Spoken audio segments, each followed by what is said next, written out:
Welcome to the Golden Feather. Your hosts Vertek and Chibi Bree are back from their latest adventure. So go ahead, grab a pint, a plate, and pick your seats.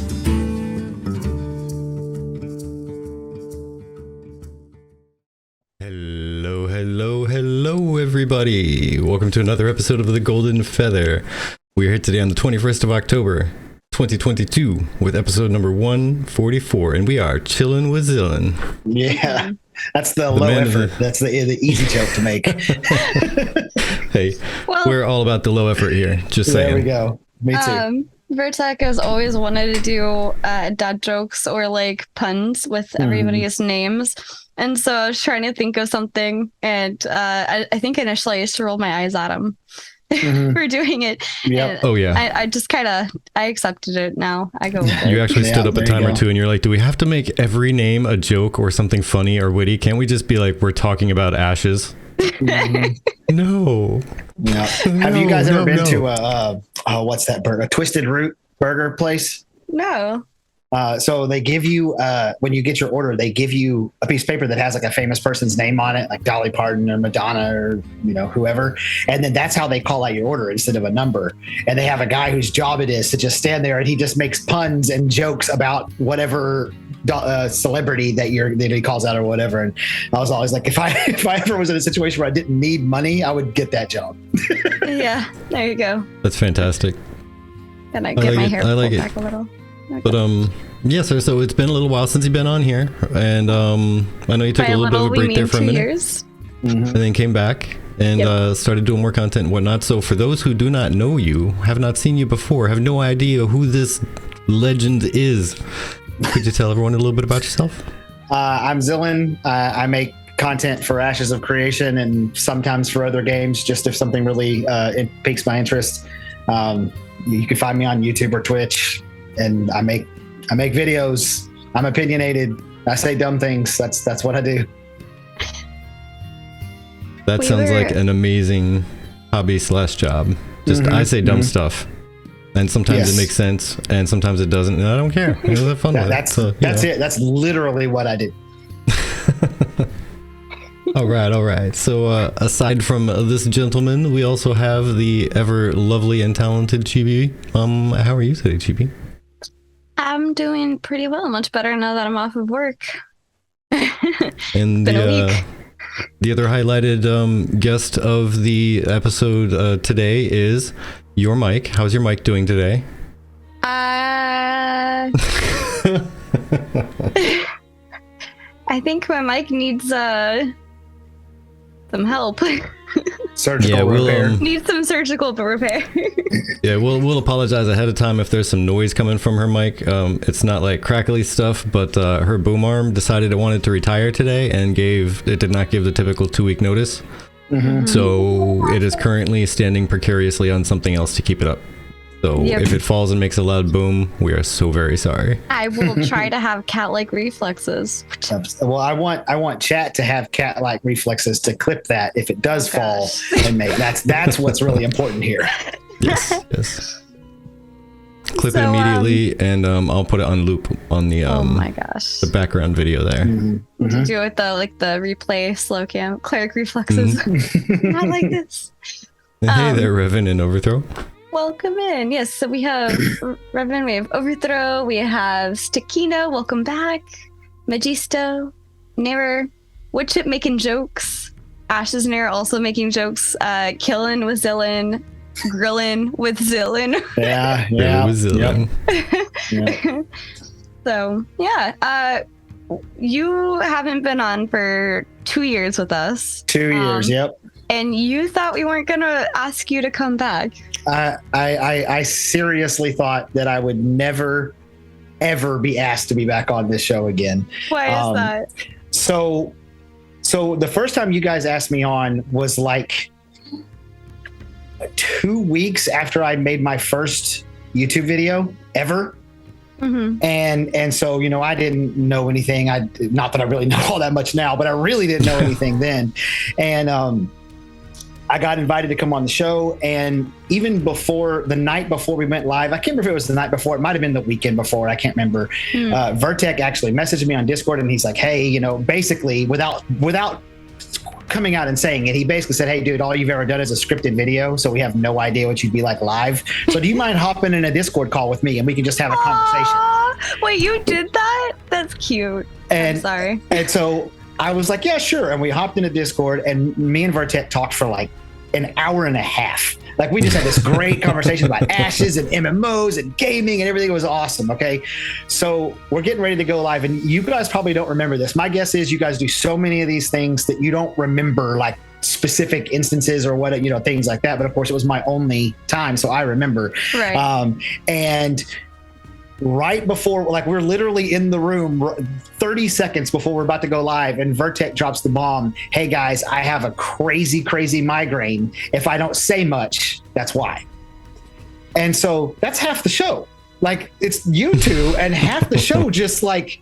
And so throughout the entire time we're on, I didn't really know how to act on a podcast because I'd never been on one. That's not something that I've ever done. And Vertek was like not responding to anything because he had a headache. And I'm telling you, guys may not remember this. Maybe you could go back and watch it. I'm telling you, it's the most awkward episode of Golden Feather ever. I'm telling you. Oh no, I don't remember it being crazy awkward. Probably because of the headache. Right. Personally, I think that was our first time having a podcast guest, like, in general. So like, we were also probably our own level. I will tell you, 90% of the time I'm in my head in the middle of these. So like, I didn't notice anything awkward at all. Right. And so I was just like, it's going to be so awkward. And I was like, well, I've ruined any chance I had, to ever talking to those people again. Oh, no. No, we love you here. Yeah, no, definitely. We love seeing when you pop by. We like a lot of the content that you put out. Sorry, I got yeah. So like, he never gets sick. So when he gets sick, it's like a big thing. So imagine being more awkward than my podcast. Feather. You know what? Honestly, by the way, hi, Rive. We have a lot of people, like, we're their first podcast that they've ever been on. Most of them, they do only like YouTube stuff. Cabal, before he decided to go on with doing VTubing, like, we were one of the first people that he was on a live with. And so, like, we are so accustomed, like, I think we're like so used to trying to make you guys feel comfortable before we go live that it just, for us, it's like, oh no, you're fine. Like, I'm probably like, I was super nervous for the longest time. I am Rorier. Thank you. Rorier. That's Rorier. That's welcome in, and thank you so much. Ashes of Creation content creator right there. Nice. Is Rorier. I'm calling it right now. Calling my shot. Right now, MVP Rorier. Yeah, he's the MVP right now. Nice. But yeah, no, I mean, half the time I'm in my head with a lot of these, so I can totally get it. Like, you're nervous, I'm nervous because I'm like, oh my god, what are these people gonna think about me? What is the guest gonna think about me? But no, you were fine. We're looking forward to having you back on. It's just one of those times, like, I think the last time we were trying to get you on, we had heard that you weren't doing any content, so it just happened to align in such a way. TL, thank you. TL, thank you. But yeah, no, super happy to have you on. I have nothing. Oh, sorry, go ahead. No, go ahead. Go ahead. I was just gonna say I have nothing but positive memories of it. So okay, awesome. I'm glad everybody liked it. I enjoyed myself, but I was like, anyways, let's talk about Ashes of Creation. I was gonna say we were gonna try to start a trade. Okay. We need one more person to do something. But I was gonna have you on at the beginning of the month, and then I decided to push you back because I knew the AMA was happening, and also the guests that we were penciling in, they ended up coming and like, I'll be joining that day. So I was like, cool, that works. But this worked out really great because it was either I wanted to get you on after the AMA or after the live stream to get your opinion on like the newest stuff. So Lexia, thank you. So thank you. With that in mind, what kind of content? Are you making the same kind of content as before? If so, what kind of content is that for those that don't know? Abarat, thank you. Abarat, much appreciated. Yeah, man, you were so kind to the last few episodes, man. Y'all have been getting subs and bits and stuff. It's going awesome for you guys. So congratulations on that. Thank you. I don't know where it's all coming from, but we greatly like it's super man. welcomed. Yeah. Very very Yeah. grateful. We just want people to come in here and hang out and feel welcomed and have Exactly. a good time. But Yeah, absolutely. all those bits and tier subs and everything that helps us improve the stream, which we have some more improvements coming up here towards the end of the month. Some things that you guys are going to see. That's awesome. We'll get to that later. But yeah, I create the content that I create right now. I have two focuses. I'm trying to release one kind of unscripted, what I call Zillin talking head videos that are not very edited, because there's a certain portion of my subscribers who tell me that's what they like. They like the kind of down to earth feel. And so on those videos, I'm really talking about Ashes of Creations. We're looking at the systems, speculating on how the systems may play out, talking about different things that maybe they should add or take away from the game, that sort of thing. And then the second thing that I'm doing, and this is what I took a break from content creation to do because I wanted to learn how to do it better. I make scripted, edited content that the design of the content is to broaden the Ashes tent. So I'm trying to reach out to World of Warcraft fans and say, hey, look, I know you love this game. I understand the reasons why you love this game.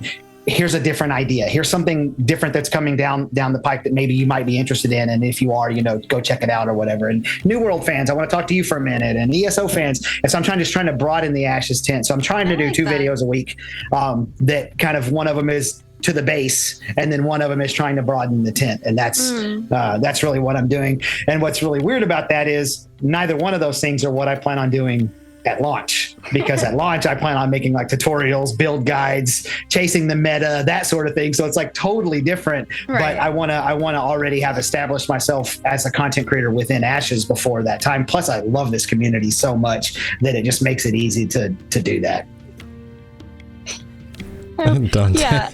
I love Dante so much. Yes. Yeah. Did you know that Dante went behind us, was like looting our bodies as we died in A1? Yeah, Alpha 1, we were running around as a group. We had like Magisto in there with us, and Dante, and a handful of other people in and out at various times. And that's hilarious. Every time somebody died, Dante ran right over to the corpse, picked up everything, kept on slaying. It was funny. But no, people that's really good. And he was like, here, have some stuff. Yeah, that's what I collected over like all of your bodies over the whole day. Yep. That sounds like something he would do.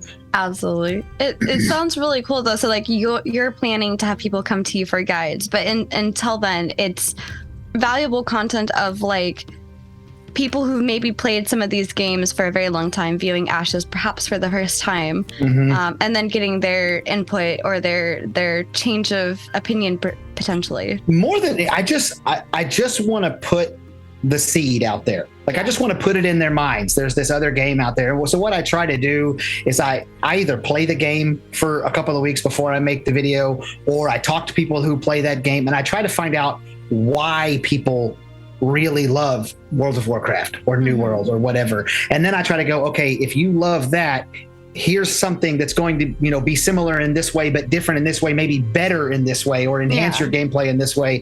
And then, I go out of my way to not attack their game. I'm not like, you stupid moron playing World of Warcraft. What are you thinking? Like, no, you be real respectful and don't do that. And so it's just, like I said, I just want to broaden it. I want more Ashes fans. I want the game to be a smash success at launch. And so if that's the little part that I can play, then that's what I'll do.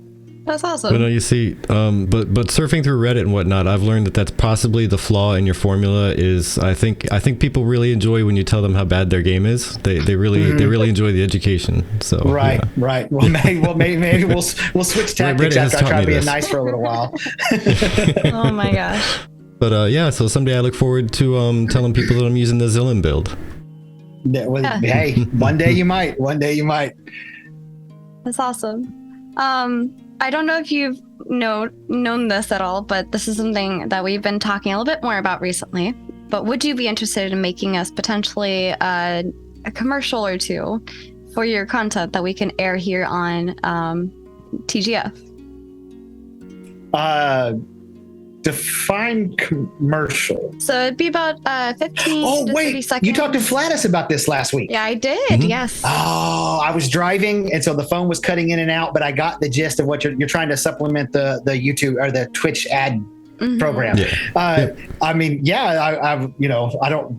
I'd have to figure out what kind of ad I would make. It would have to be funny because I couldn't just do a standard ad. So yes, it sounds like something that'd be fun to do. Yeah. Okay, awesome. We'd love that. Also, Desorda says Bard should be able to play the Zillin phone. To be able to play the Zillin phone instead of the xylophone. Yeah. So okay. I'm assuming during Alpha 1, you guys were busy playing the game and making your own content to watch my stream. So what ended up happening, I don't know how it ended up happening. It was like a joke. I made a channel reward where if you turned in some points, I would read a pun live on stream. And like my community went crazy for that button, and it was like one stream was like basically just me reading puns the entire time. So I ended up making this whole special scene in Twitch or in OBS that like put me in stockades, and I'm like reading these puns and like got this terrible like I can't believe I'm reading this kind of face. Oh my gosh! Nice. And so what you're seeing in chat now is a continuation, an extension of that nonsense. Love it. Those are good times seeing a man lose his soul live over the internet. There you go. There you go. Oh, and it was the pun Ishmit cam. Love it. I like it. I like it. Absolutely love it. But Oh my yeah, gosh. unfortunately, Alpha 1 was a sad experience for us. Because we were both swamped with new jobs and new this and new place to live and all that, and we ended up not really having much time. I think we played for a grand total of like 20 hours or something silly small like that over the whole course of the Alpha 1. I played less. Yeah. Yeah, it was like we hopped on for a couple days for like a handful of hours, and the one long stream that we had was hanging out with those folks like we were just saying earlier, where Dante was grabbing everybody's. We did not cheat. We did not cheat. It's not our fault. They left dev armor in the game. We killed tons of mobs fair and square. It's not our fault the shiny pants were super powerful. That's too funny. That's really a shame that you guys had a bad experience. I also had a bad experience because it ended. Yeah. I was very mad about that. Feels bad, man.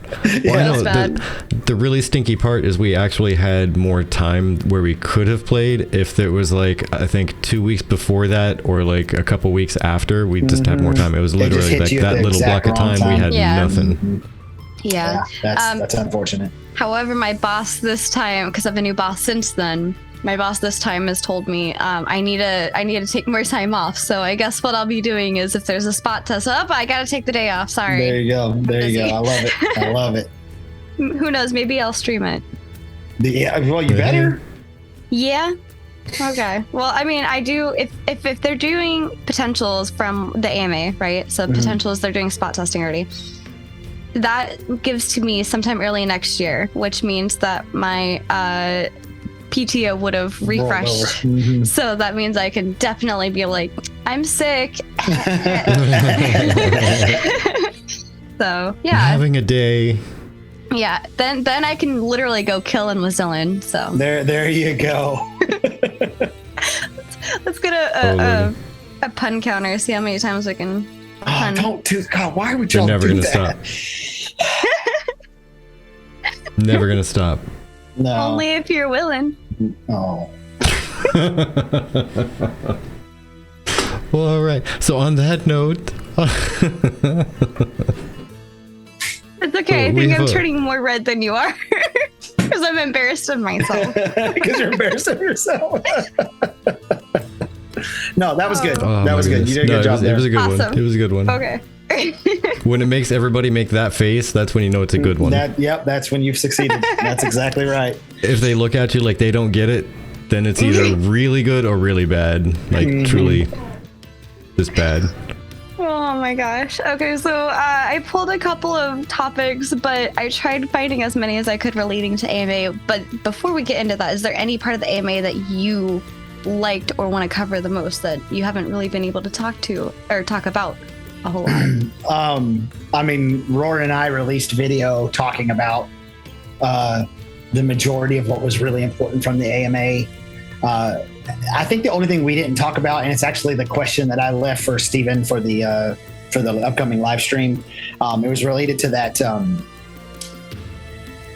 the what he called an additional game player layer to crafting. And he talked about having to like hammer a sword into shape, and I'm kind of like, part of me says, hey, that's cool, like you can make a sword better or whatever, but then part of me is like, I don't, if I go out and mine out enough ore to make 50 swords to skill on, I don't want to do that 50 times. I just want to do that on the sword that I'm going to use. So I'm very curious if that additional game player layer, as he talked about, will be every single time you craft an item, or if it's something optional you can do to increase the stats or give it an effect or whatever. I have a feeling, based on, because I think before they had said something about there'd be an optional thing that you don't have to do that would end up impacting things. They want to come up with some way to make it interactive with crafting, but it would be optional so you wouldn't have to do it. I'm imagining it's probably something along the lines of you could just auto craft at like 90% efficiency, but then if you take part in manually crafting, you can get that extra, like, say 15% if you do really well. That way it goes to like 105% of its normal efficiency if you do really well. And that way you can just boost up your crafting level by just plowing through a bunch of junk that you're going to either break down or give to newbies or toss up on the auction market for someone else who wants to break it down. Right. And then that's the stuff you want to make money I hope on. that's what it is. Did either of you play Vanguard Saga of Heroes? No. They had a crafting system in that game where every single item, there was like this little, it wasn't, I don't know if you'd call it a mini game, whatever. You had skills, and you had skills that would reduce the amount of time that you had to complete the product and increase its quality. And you had things that would increase how much time you had to. And so like you were trying to balance that and get it across, by the time you finish making the product, it's gotten as high as quality as possible, but you actually used up all of your points, or, it was like a game, and it was every single thing you craft. And you could seriously sit at the forge for like 7 hours just crafting, just playing this one little game over and over again. And I don't want to do that. Oh man. Yeah.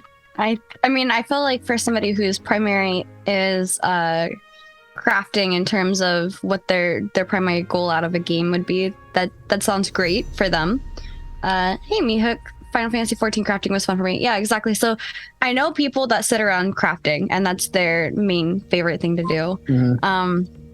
But personally, it kind of changes for me. Like I tend to do crafting towards end game, not so much during game.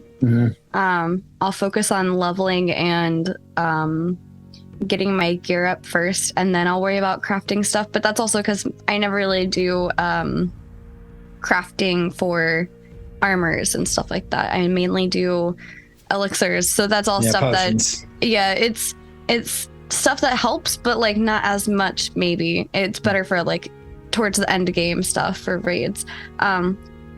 Speaking on this, I don't know if you got my Discord, but can you pull up the artisan system image that I have there?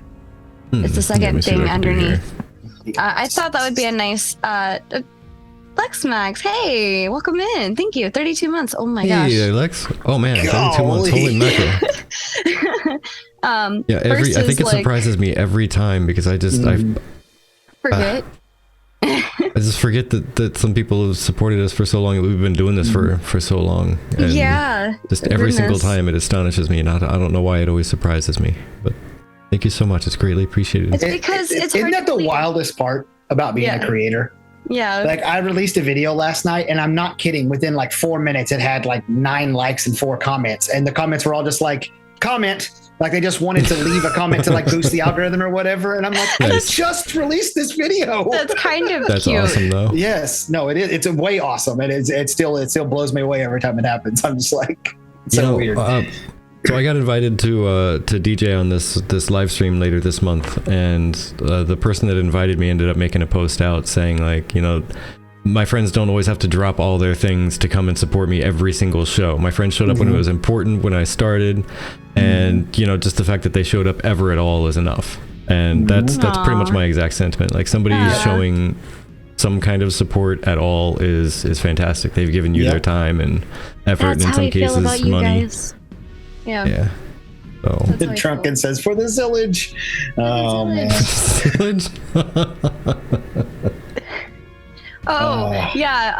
Zillion put out a tweet saying, "Hey guys, I'm gonna be on TGF Tavern tonight, talking all things Ashes with DJ Vertec and Chibi Bree. Y'all come out, come hang out and support the Zillage." The Zillage, yeah. So during Alpha 1, that's what my community decided to name themselves. A vote was taken, the whole thing, and so like one of the emotes that you can get is like me with a little pitchfork, like a mob Zillager, that sort of thing. So Nice. so yeah, that's what we call ourselves now. We're the Zillagers. That's awesome.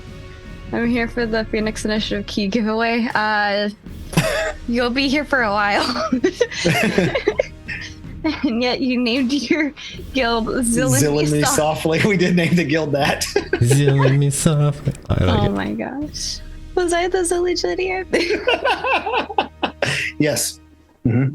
Speaking of, the live stream is coming up on November 5th for their 24-hour live stream. So I'm going to be doing my best to stay awake and try to win one of those keys that they usually give away so that we can then give it away to you guys. There you go. We've been doing this for the last 3 years or so. And at least in Smaggis, I think 2 years. And every year we like to gently toss Z under a bus and talk about her setting things on fire. Absolutely. As one should. As one should. But yeah, so we'll be trying to see if we can get one as we always do. If not, as we get closer and we have the keys, part of the reason why Vertec and I backed such a high package, especially because with the Kickstarter, you're able to like upgrade. I think you can do that with the current one on the website too, right? You can pay the difference to upgrade. Even though. I think so. I think you can, yeah. So we wanted to upgrade because we were like, well, if we're doing the podcast, like it'd be fun to like give away some keys and stuff like that. So yeah, we'll be doing that. That's awesome. Live stream next Friday, right? I can't believe, like, oh my gosh, we just started October and here we are, live streams next week. So seriously. Here I'm having shared, somebody is trying to figure out, this comes from Reddit, from u/newfalcon8996. And they said, with the release of all the artisan classes, how do you think they will be intertwined? And this is their idea of how it could be intertwined. So I put the link up there for you in chat if you want to pop this up. But yeah, I figured while we're talking about the different crafting and stuff like that. Oh, what? Dante, congratulations. Woot. All right. I'll be 18 plus. But yeah, with the crafting and stuff, like, do you think that thank you, Woodchip. I appreciate that. Do you think that that's awesome. Some of the mini games are being replaced with these tools, or do you think the tools are alluding to the mini games? I think tanning should go to cooking as well. Hunting to tanning. Okay. Yeah, okay. hunting to tanning. Yeah. Hunting to tanning was the most thing that stood out there. It was like, wait, that needs to be a little different. Yeah, hunting to tanning. Other than that, I mean, that looks. Go ahead. Sorry. No, it looks pretty good. I'm just trying to speculate. Like, oh, he does have metalworking going to arcane engineering. Okay, yeah, that looks good to me. Yeah, and I'd be curious if something like lumberjacking might also tie into some other things like cooking. Just because maybe when you chop down a tree, if it's like an apple tree, maybe a couple apples will fall down, or like a bird's nest will drop an egg or two, something like that. That'd be a neat addition. Yeah. I agree. Nair says, I think fishing might tie into a lot more considering fish oil was used to make armor in A1. So it might be really important. And Need to get some fishermen in your guild. Get it done. Yeah, absolutely. Not surprising that there is so little in the way of gathering professions. Figured there would be a couple more. And, you know, what else could you have? Because you also have to figure... in theory, if there's going to be crafting professions, maybe there's going to be one of the professions that makes some of those tools. So maybe metalworking might feed into carpentry to make things like saws and stuff like that. You did a vanishing trick. Yeah. Well, my camera froze. Oh no. It used to work just fine, and there about 3 months ago, it just started freezing just randomly. Poor But camera. it's no big deal. I can just turn it off and turn it back on again. IT 101, and we're good to go. There you go. Siege But yeah. weapons, naval components, caravan components. I feel like some of those are through the caravansary with all the other things. Like maybe the carpentry has some stuff, or like the lumber milling has some stuff that goes to the caravansaries. Mm-hmm. And whatever the harbor master or whatever it is going to be that we use to make ships. Yeah. I think that's going to work the same way as the caravansary, and probably the same way siege weapons will be built. And so, yeah, I mean, I could see alchemy, lumber milling, metalworking, stonemasonry, weaving, and tanning all being a part of different parts for ships and caravans and siege weapons. So, I mean, it's going to be important for all of it. Yeah. Drinking carpenter, are you going to be a dwarf carpenter? Just asking. Isn't metalworking mostly just smelting and such, though? Perhaps simple alloys. Yeah. I think Smelting, creating ingots. I think as Purifying. we go along, purifying, or Lord of the Rings, doing the opposite where you have like more precious metals and you're trying to make it last longer. Right. Not giving away too much. Thank you, Dante. Thank you. But yes, I think you have a pretty good, finger on it with a lot of these are probably going to be a lot more important than we initially think they're going to be. I think we'll be surprised with just how useful some of them are. And, we can sit here wondering, well, why would anybody want to do scribing? But we won't really know until we get into playing and see how everything works out together. Oh, yeah, it could be extremely important. And just given the way Steven thinks, I think it's almost guaranteed that it's going to be extremely important along with all 21 of the other things up there. Yeah. Like, that it's all going to be important. So guilds need to start. If you're one of those ones who's trying to get, a guild started now and get it all organized, y'all need to figure out who's going to do all those things and make sure you have somebody for every one of them, or probably 2 people for every one of them. Yeah. Dante. Alchemy is bartending, arcane engineering is making crystal meth. Nice. Yes, rock candy. You can't take Dante anywhere. Like, you just got to leave him at Can't take him home. anywhere. Yeah. Can't bring him anywhere. Dante is why you can't have nice things. Yes, that is exactly correct. But Firebrand was saying, I wonder exactly the difference would be between alchemy and arcane engineering. So, who's to say? I have some suspicions on that. Like, Steven has talked about magical like your cannons aren't on the ship are not necessarily going to shoot just cannonballs. Like, you may be able to shoot magical projectiles. Maybe that's what arcane engineering is, making those. Yeah, because from unless things have changed, I know at one point he said there's not going to be gunpowder, so it's going to be like launching other things, cannons. I would imagine, than cannonballs, probably like the potion launcher type stuff, and then actual magical components and Exactly. Yeah. That's kind of what you and I had kind of come to. Who's Walter? I know not any Walters in the Acton bloodline. Just so y'all know, Dante. Dante sends me like 3 memes a day, just on Discord, just randomly, just 2 or 3 times a day, just sends me a random meme or a random joke or whatever. Love it. I feel neglected. I feel neglected. Dante, I get like one a month. Oh man. I mean, that's more than I get. I get like none. Disappointed. But yeah, let's see. Is there anything else relating to the artisan system here?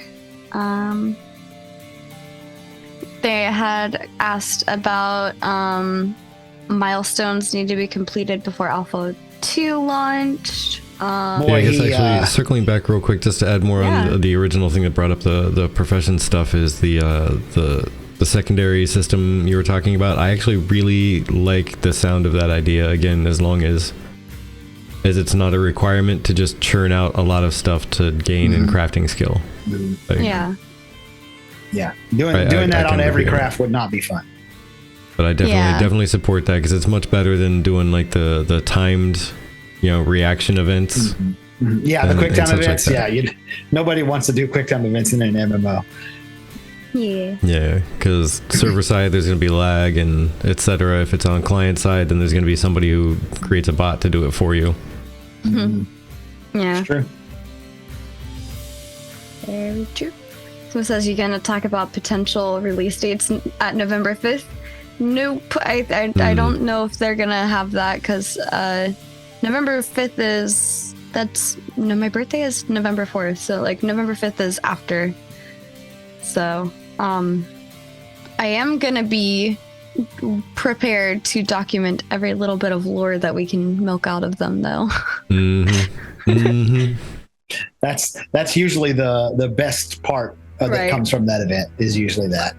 Yeah. Which, as a quick reminder for everybody, we'll probably mention this at the end as well, but on the 31st, on Halloween, we're still working out exact times and all the activities for it, but we're going to be doing the 24-hour stream ourselves for the charity.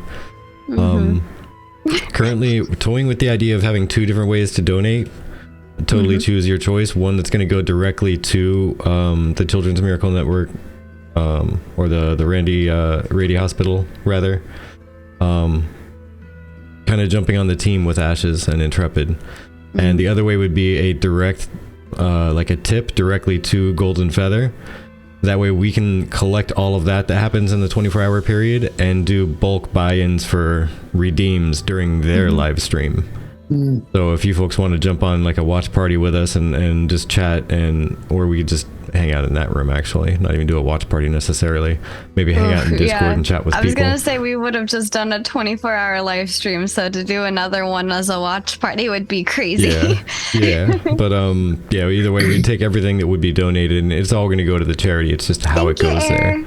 If you want to chip into the pool so that we can redeem for things like the additional baddies and extra lives for people and stuff like that, then you definitely want to tip directly to us. That way we can drop those big sums. Maybe win some people some keys. Maybe. It'd be fun. That'd be fun indeed. Yeah. But so excited. I don't know what you're doing that night, Zelen, but we have, I think, a pretty good party for earlier in the day, but later that night we were playing a game called, what was it? Heroes of Arcadia? Oh, yeah. Also, there was a hydrate from Overthrow. Oh, okay. Thank you for reminding us. Thank you for the hydrate. I missed it. Sorry. Yeah, for those that don't know what it is, there was a Kickstarter for a game. It's called Heroes of Arcadia. I want to refund. I can't give it to you. All right, let me put it back in the bottle here. Oh, wait. But yeah, it's interesting. It's kind of like a board game version of Munchkin in a way. Okay. It's very much similar in feeling and art. It's but you get in a group of people and you get a glass. That's your health meter. You fill it up with whatever liquid you're drinking for the day. And you get dealt out room tiles. Little hexagon shaped tiles, and then you place them down however you wish at the beginning of the game, face down. And then when you open up a room, like in Munchkin, when you kick down the door, quote unquote, you flip over the tile to see what you're fighting or what you found inside that room. Oh. And there's a bunch of different characters and a bunch of different stuff, like silly names for things. I can't remember them, but a lot of them are based around like drinking names. Yeah. Like there's a Kegar, the beer barian. Oh, the beer barian. I like that. That's good. And your health is your cup. So there's be things that require you to drink some of it and refill some of it. Gotcha. Yeah. So yeah, that'll probably be Looking- towards the later end of one of the nights. Yeah, Okay. looking forward to having more people join us for that. So if you end up being free on Halloween night, I might be. We'll see about that. All yeah. right. But anywho, back to the Ashes stuff. Just wanted to toss that out as a quick mid-show reminder for everybody. The distractions are strong tonight. That's fine. But yeah, so like, well, let's see. They're planning on October, not October, but they're planning for October, November, and December having more stuff to reveal. I think he mentioned about like the cleric stuff, and that November 5th was going to be the extra life. I'm excited. I am interested in seeing what they have to reveal with the cleric stuff this month, but I'm interested in knowing what he's going to be revealing next month and December. Are you in the crowd that thinks that we're going to get an Alpha 2 launch date in December? Like that's going to be their present? You know what? I would not put it past them because Vertec and I were at a New Year's party and they announced Alpha 1. And we're like, whoa. And of course, everybody else there that didn't really play video games, so nobody else really cared. But Right. Yeah, nobody else cared whatsoever. we're like, yeah, that's awesome. Yeah. But what about you? I'm just curious. I know that you guys being a part of the community as well, I assume that you've heard that rumor, but I keep hearing March 2023, like from everybody. It's coming from everywhere. People who say they have inside info are saying that. People who just speculate are saying that. And so then I on one of the videos I did recently, I actually did the math and showed like how when they started the private spot testing and how long it was until we were actually in Alpha 1. And if they're starting private spot testing now, which is what he basically said, it's like it lines up exactly for a December announcement and a March start of Alpha 2. So that's pretty interesting, I think. I don't know if it's going to happen, but Yeah. I mean, I had two theories. It was either going to end up being that there was going to be an announcement during their live stream, the 24-hour live stream, saying that there was going to be some private testing starting, and then they're going to start doing the actual Alpha 2 testing in like next spring, and then give people the holidays and whatnot to be hyped and know it's coming and kind of take some vacation and be happy about, hey, when we come back, next year is going to be the thing in like January, February. The team would come back and they would have the holiday break to relax from whatever they've been working on, and then come back, get right to work for a quick month, and then get right into testing. But the other thought I had is that there might be just the closed, quiet NDA testing for the rest of this year, and then come into January they would reassess after the break. And look more into a buckle down, get some work in, and then like towards the end of January, February, say something about, hey, coming up in like May, we're going to start it. Right. Well, my secondary option is July 9th. Why not just go exactly 2 years to the day of Alpha 1? And that's what Magisto thinks. Well, there you go. So yeah, that's definitely my secondary. But I've always been one of those people that believes where there's smoke, there's fire. And there's just so much talk about this March thing that I'm like, okay, well, maybe there's something to that. Yeah. I also want it to be true, so that there's that too. I would say at the very least, I would see maybe not an exact announcement, maybe a somewhat announcement, because with Alpha 1, they released like their little, this is the NDA of the Alpha 1, this is the pre-test, and then this is the official Alpha 1. So like I imagine they'll have a little thing planned out around then if they are going to announce it in December. But I'm just excited to hear more on cleric stuff because I'm healer primary, so I'm just like, ooh, so cleric things. What do you think that they're going to show? Like, we've seen the cleric, right? Right. So that's why I'm like interested. I'm like, I'm curious. Maybe they've done some like revamping of stuff, but like I have no idea what else they have left because I mean we've seen it during Alpha 1. We've played it during Alpha 1, so. I mean, It's hard to say, really. Can I speculate a little bit? Oh, absolutely. Go for it. Okay. So there is a couple of sentences that Steven said during the Ranger video that I feel like nobody heard or nobody understood. I don't know. Okay.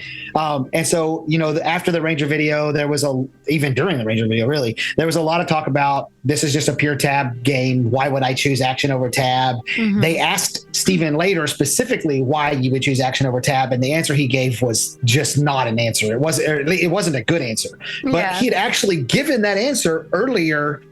Oh gosh. And he answered it directly earlier before he was even asked the question. And he talked about having it so that whenever you did a action skill or chose to do it in action mode, so you'd have to aim it right, that they could increase the crit chance or a proc chance of a certain thing happening or anything like that. Yeah. And it's like, that's why you would choose to do it in action over tab, because you have a 60% crit chance instead of 20. Whatever. And I think that they're going to show heals and show tab heals or directly targeted heals and then aimed heals and the difference between them. And Steven is going to use that as an opportunity to clean up the misconception from the last video that tab and action, you would always choose tab. So that's that is pure speculation, but that's what I think. Personally, going off of that and all of my times of reading and playing healer and all the different games, I could see having action as a healer, especially because cleric is so hands-on, right? You're not back here being the holy priest anymore. You're hands-on, you're frontline. So I can imagine if I'm in a scenario and I have you guys around me and we're fighting whatever thing, let's say it's a raid, let's say it's a world boss, I see damage happening over here. I don't want to tab who the heck is over there. I want to be able to run over there, hit real quick to heal the general area, and then worry about tabbing from there. I like the idea of being able to have like the ebb and flow of back and forth between tab targeting and action when it comes to AoE heals, or if you're directly in front of me, I don't have to like tab to figure out who you are so I can heal you. And so I feel like it would be an interesting balance. And I'm interested in seeing what they have to show. Definitely.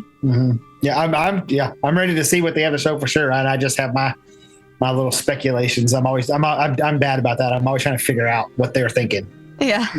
Yeah, I think it's going to be probably a lot of skill reworks and just redesigns on everything, because there's even been some things that every time they show it, there's like a graphical improvement on something. And I don't think they've shown anything on cleric really since the Alpha 1 ended, have they? Did they do the skill showcase before or after Alpha 1? I think it was after, I think. Yeah. Wasn't it? Okay. For the cleric? Yeah, where they did like the person on the little stage, like in the little arena thing, and they were like, here's this skill name and here's what it looks like. One too. Yeah, that was all before Alpha 1. Okay. Yeah. My timelines are all jacked up on stuff like that. I just know it occurred. I can't remember when. Right. It was sometime before today. I know this for a fact. That's true. That is factual. But, yeah, it might also be maybe they've more closely defined the desired tool set direction for cleric. Like they always had a general idea, but now maybe they've gotten some more skills that more closely define it and give it more of a directional view on where they like the cleric to go, instead of just you're gonna hold a mace and beat things up, and that will also heal your friends. Somebody was saying that they thought that it might have something to do with the archetype. And for his fifth question, somebody said, when can we expect to see secondary archetypes work in game? And he was saying that we'll be experiencing secondary archetypes in A2 with some information being shared before that. So it's quite possible, especially with them having shown a couple of different classes that they're starting. But I don't know. personally, I think they're gonna go through the base classes first, and then go through what archetypes would look like. I've been saying that I would actually be a little bit shocked if we launch Alpha 2 with the ability to spec into your second archetype. Yeah, Now, I can see that being a little into it. Right. Yeah, like, let's get the game going. Everybody's testing out the maps, they're testing out this and that or whatever. And then, once people start getting up to that level 25 range, and there's enough of them that you can okay, now we're going to put archetypes in. And even then, I would suspect that they're not going to give you all the choices. You may have 2 or 3 choices. And then they take those 2 or 3 choices away and give you 2 or 3 other choices later or whatever. Is just kind of what I'm suspecting will happen as far as how Alpha 2 is going to go. Yeah. Sorry. Penumbral said, like the ranger, you're going to see some cool cleric skill that is like an ooh moment. And my brain kind of, I don't know if you've played Overwatch, but I think it's Anna who shoots people to heal them. So my brain is just like cleric ranger would just be like choo choo choo, like shooting people to heal them. Yeah, imagine going ranger cleric, and now that airstrike ability that they showed heals instead of damages. As a damage, really or both, as it does a little bit less damage, but at the same time heals you. It heals you, yeah, or heals the people that you're shooting at. Like you're shooting like holy rays or whatever down on your team. So you're leaping over your team. Yeah. I start geeking out when I start thinking about all the possible combinations and the things that they can do with the augment system. I'm like, oh my god, augments could make it do anything. That's true. Yeah, no, I would love to just sit here and like think about what all the different things could happen. That could be hours in itself. Yes. Yeah, the trooper medic in SOTOR Firebrand. Yeah. I always like the what class was it? The infiltrator, I think. The scoundrel or the agent, on the dark side there. Yeah, the agent. Yeah, the Imperial agent. I think the subclass was like infiltrator or something like that, where you could go invisible and you could either go the poison tree or the heal. Yeah, operative. Yeah, there we go. Operative was I couldn't think of it for a second. Yeah. Yeah, I always liked that one. That was so much fun. Yeah, it's a good class. Yeah. My experience with that game, I played it once on an ex-boyfriend's computer, and then he tried to get me to play it, and my computer said no. No. Yeah, it just would not pull it up and play it for nothing. No, that happens. Yeah. It's all right. Yeah, here's when we're going to get you a new PC and... Oh, yeah, I was going to say... Dante, depending on when you're getting your new PC, maybe we can do like a new PC... Build stream. There we go. Just sit around chatting ashes and making up ideas on how that could be. I love it. That's good. I'd watch that. Let's make that happen. Okay. Let's do it. I mean, we gotta sit here building it anyway. May as well pass the time playing ashes, or not playing, but chatting ashes. Chatting ashes. Yep. Hard to play when the PC's in pieces on the floor. But we're gonna possibly push over to me doing a 2 PC build potentially with streaming and stuff like that. But fingers crossed. If not, this will make a wonderful maybe just, I don't know, connecting our 2 computers somehow together. Oh, yeah. Things like that. So hope you build it on a desk and not the floor. Wherever you can. Static electricity is your friend when you're building computers, okay? It helps make sure that things get locked into place when you're putting it. No, that's bad. Don't do that, actually. Anyway. I also mist it down, to help with that. Well, what you should really do is rub your feet with socks on the carpet. That actually will make it juices up the processor and makes the processor run faster. So it's like pre-charging the chips. Okay? Yes, exactly. You have to touch each one barehanded. Yeah. I plan on having a PC built for Alpha 2 whenever it's announced. Very nice, Air. Very nice. Wear socks on the carpet. Yes, wool socks. It helps with the electrical charge. Yes. Make sure that it's wool. Oh my gosh. We talked about silly gooses. The spot testing most likely being in the A. Some systems are core part of A2, so these may be limited to several hours each. email communications will be sent out. I'm excited for that. I haven't worn out the F5 key on my keyboard. So No? don't stop accusing me of things. I don't know what you're talking about. Oh my gosh. Overclocking is actually short for overstocking. Overstock. Golly. Okay, that's good. That's good. Yeah. I'm stealing that one. That's officially my joke now. On the topic of Cleric, they said we have an upcoming stream detailing Cleric in Alpha 2, which is coming relatively soon. What makes healing fun for healers? For me personally, it is almost like a whack-a-mole type of game. Mm-hmm. If I am a dedicated healer in a party, I'm monitoring my mana, but also swapping through rotations to pick minimal mana usage and healing people as they need it. When incorporating action, you have certain skills that heal others, but are skill-based line type template, AoE targeted, proximity based, and even formation based, like one for tank, when a vector behind the tank is protected against damage. All of those things lend towards a compelling combat situation where players are heavily synchronized and it feels really good. And I'm excited to see how all these parts play together. Did you see in the AMA or even the Ranger video where he shot the bow and the arrow flew and hit maybe a tree instead of the enemy? Because some people said they had seen that. So I wonder what else that would allude to when it comes to combat and action and stuff like that.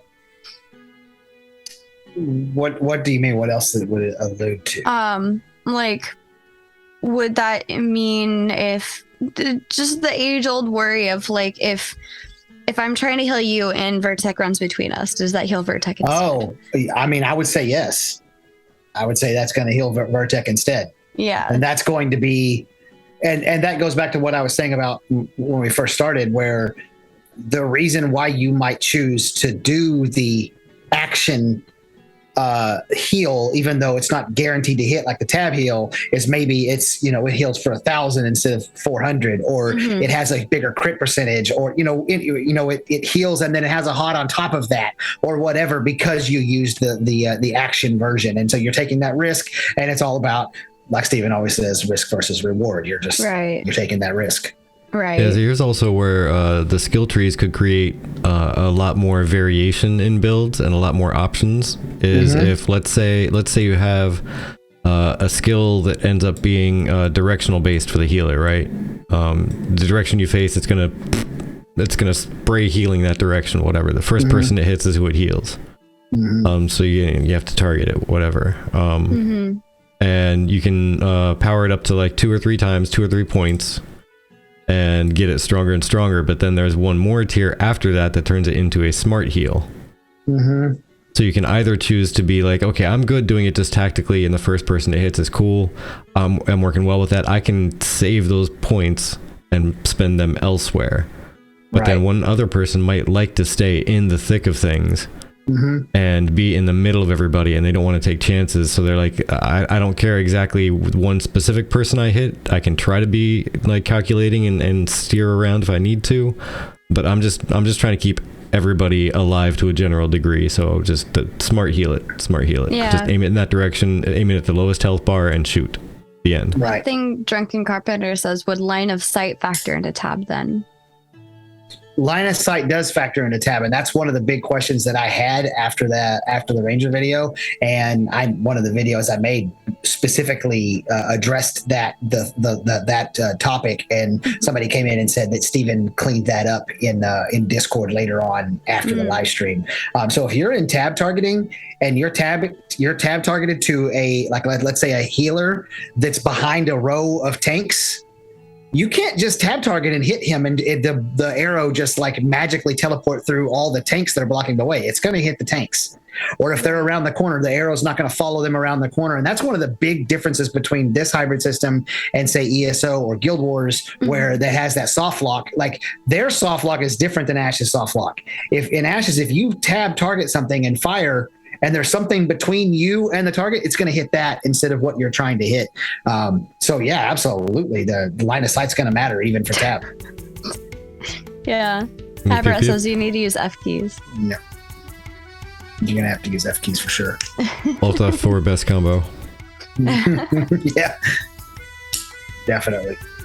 But Vertec, I'm with you, man, about the build diversity. I think that the system that they're creating is going to promote just an incredible amount of build diversity. When you just start with 64 classes, it's going to be pretty diverse just on that. Yeah. But then you start talking about the augments, and like you said, you're putting points into skills, and that changes the way the skills work, and you're choosing your augments, and it's not just augments from your secondary class. There's other ways you get augments as well from the religious system and node citizenship and the size of your guild and like all these different things. And so I think it's going to create, I don't want to say that there's not going to be a meta, because there's always a meta, but I think that the meta is going to be way more broad in Ashes than it is in any MMO that currently exists, because you may not even be able to access the current meta, because maybe your guild has 300 people and only guilds that are less than 100 people get access to the augment that makes your class meta, or will put your class over into the meta or whatever. Yeah. So like I'm with you. I think that the build diversity is going to be just massive. And you know what? That's also something else that, I mean, maybe kind of a mini conversation on that, because I'm of the belief that I don't think Ashes is going to have like a long-standing meta. I think it's going to end up being something more like there's an ideal build for this dungeon just because of what type of things there are in there. It's going to be an ideal build for this raid because of what type of creatures and like magical components are in there. But as far as an overall overarching game meta, like what you want in your raid at all times is going to be, or what you want when you go into a castle siege, is to have exactly 43 rogues, rogue archetypes or whatever, just because it's going to be whatever. Like I think it's going to vary, and it's going to flex around, especially in the smaller form PvP stuff, because I think it's going to be people are going to experiment and find a really good combination with very specific builds, and they're going to say this is the best. Right. And then rock paper scissors, somebody next week is going to be like, well, we found a meta to combat that meta, and now it's the best. And the very next week, okay, we found a meta to combat that meta. So it's going to be a very, very fluid environment, I think. I agree with that. And I've also been saying that it's going to be regional, because of the fact that the augments that you have access to are based on so many other things besides just your primary and secondary archetype choice. The meta over here may be one thing, because there's a naval node nearby that has unlocked a dungeon that gives you access to an augment or a piece of gear that has a specific combination on it or whatever. But on the other side of the world, they don't have access to that augment. And so their meta is going to be different, because they don't have access to that ability that everybody on this side of the world is using. So I think that the metas are going to actually be fluid, like you said, and regional. Yeah. And who knows, might make it full circle where the initial meta's whatever newest meta it is. So like it's never really that'll happen for sure. Just a bunch of counters. Yeah. Yep. That'll happen for the sure. only meta that matters. Okay, Wizzy. That's a weird way to spell tank bard. Yeah. I really want to see what some of these tank combinations are going to be. Oh, like Ranger, I just can't. Tank Ranger is going to be interesting. Because Wildstar, I loved the engineer tank there, because it was ranged tank. I had the range thing, and it wasn't like the mobs always stayed far away, but there were ways to help me make them stay far away. Yeah. No, they definitely. That's one of the video ideas that I have. And I know most content creators, like these super organized people, and they have like these lists, and it has like all their video ideas and stuff like that. Mine are all in my head, and I just think about them until I flesh them out, and then I make the video. So one of them I have in my head is to just go by every tank subclass and just speculate on what type of tank it'll be, and try to coordinate it with its closest proximity in terms of other tanks classes that exist in other MMOs. And for exactly the reason that you're saying now, because like, yeah, the tank ranger, that's very interesting. Like how can, what could that be? The tank cleric is like, that's paladin. Obviously it's going to be like Warcraft's paladin or whatever. So like all those, I would love to do that. I'm really like just rearing to go to try out the primary secondary combos. I think one of my primary purposes for Alpha 2 is and I don't care if anybody else wants to do this, because by all means you're just adding to it. I want to do all 8 and then do all cleric and then some sort of secondary. And if somebody else does this, cool, let's compare notes, because you're probably going to build it differently than I'll build it, and we'll be able to see right then and there how that affects even just that difference.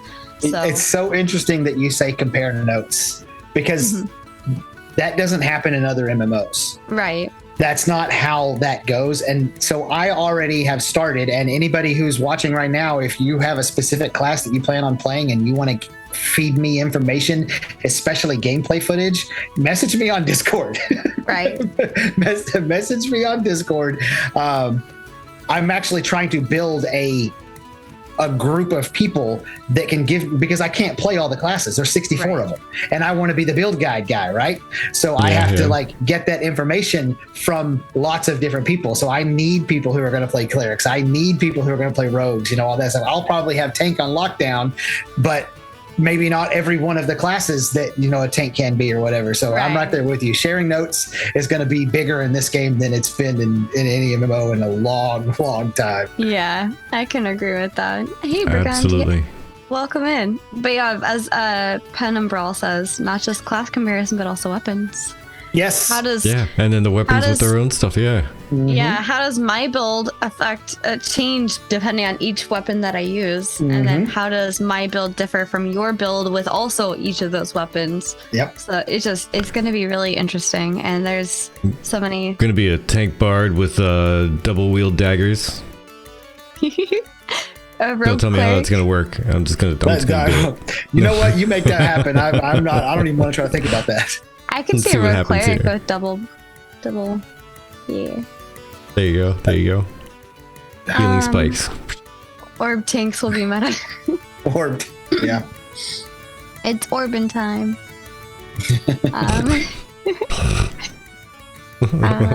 Back to the puns we go. I like it.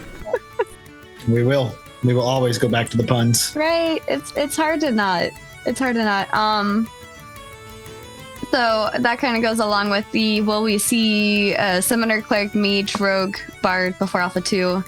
And as usual, in his vague way of answering while also looking nervously over at Maggie, yes, we will see some of the classes before you too, was the answer. What? Is it? Didn't we have Mage in Alpha 1? I believe so. Huh? Doesn't that person have Mage on the list of questions if we're going to see them before Alpha 2? Yeah, so is Cleric, which we played at Alpha 1 as well. Okay. I remember looking at that. I did the thing your dog does with the... Yeah. I did that when he read that question. Yeah. But it's possible they meant like more of a thing like they're doing with the ranger, like a real breakdown of the skills as they sit currently and how it functions with the action and all that stuff. Yeah. But yeah, I definitely the head scratching thing, I get it. I really do hope that they increase tanks though, because it was cool kind of to tank for a little bit as the healer. By that I'm being sarcastic, because he was trying to tank and he couldn't keep threat, so I had to tank. You guys were, because you told me you guys didn't get to play a whole lot. Yeah, they changed that. One of the very first patches that they did during Alpha 1 like ramped up tank aggro generation by 400% or something, and then after that it wasn't an issue. But yeah, the first week tanks could not hold aggro. Oh, well, that stinks. Yeah, that was probably the only time we could play, because she was playing cleric and she was my tank, and I was like, all right, I'm going to build for damage, and then our mage was just absolutely destroying my damage, so I was just the useless guy standing there like, I'm just going to poke stuff. Yeah. We had him poking stuff, me kind of tanking everything, and then the mage just obliterating everything. Yeah, the mages were so strong. It was ridiculous how strong our mages were. It was really fun because Steven is a healer fanboy, so clerics are OP. Yeah, it was fun watching him kite it around a rock and just like pew pew pew pew pew, and it was dead. He'd pull another and kite it around a rock. Oh yeah, I watched some videos of some groups of mages like just pulling 8 or 10 things at one time and just AoE fireballs or what, I forget what the AoE effect, spell was, but they would just kill it all and then they would just pull more. They basically just never even stopped. They were just pulling 8 or 10 mobs like constantly. Yeah, it's crazy. Yep. Made me feel very insignificant with my my tank because I didn't want to change over because I figured they got to patch this, right? They've got to patch this. And they did. But every time I logged on, it was nothing. It was the same thing. It was the same thing. It's funny. Yeah, lots of tank confidence. Made me feel like less of a man. Yeah. Yeah. What am I supposed to do with this? Aggro anxiety. Boy, I've had that a few times in my life. I've had that as a healer, yelling "help" as I like run up to Vertec. Help me!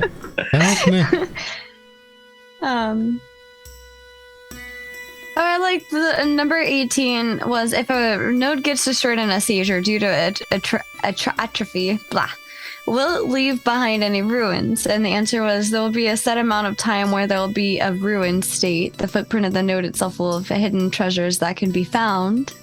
The ruins will exist for a number of days equal to the node level.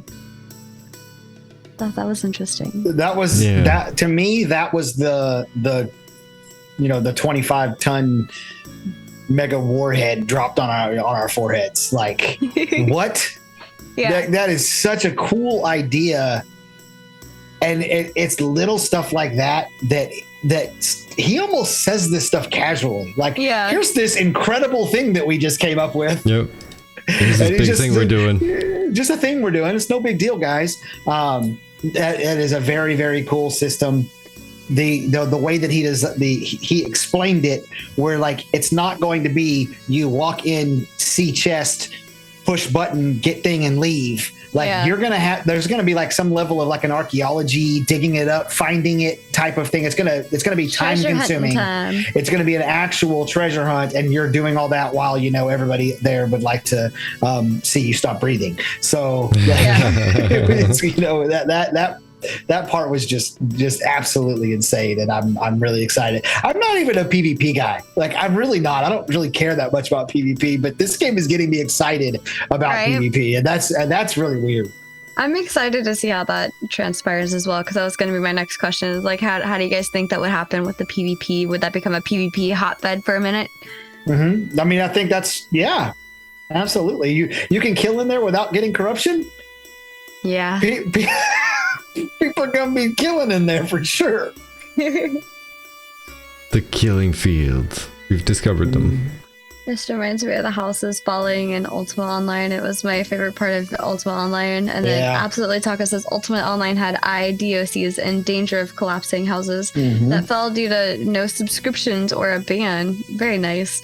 When they fell the PvP and rushed to place new house, and the looting was a small event on its own. I can imagine. I was there for that. Yeah, and it was absolutely crazy. It was exactly like that. You'd log in and there'd be 75, 80 people, and we're talking about in 1999, so that was a lot of people on screen at one time, just around that house, because everybody knew it was about to fall. I don't forget exactly what system by which you could tell it was about to fall, but we knew. And then it was like gank fest, and people are trying to place the house down because there was really limited places to put houses down in that game.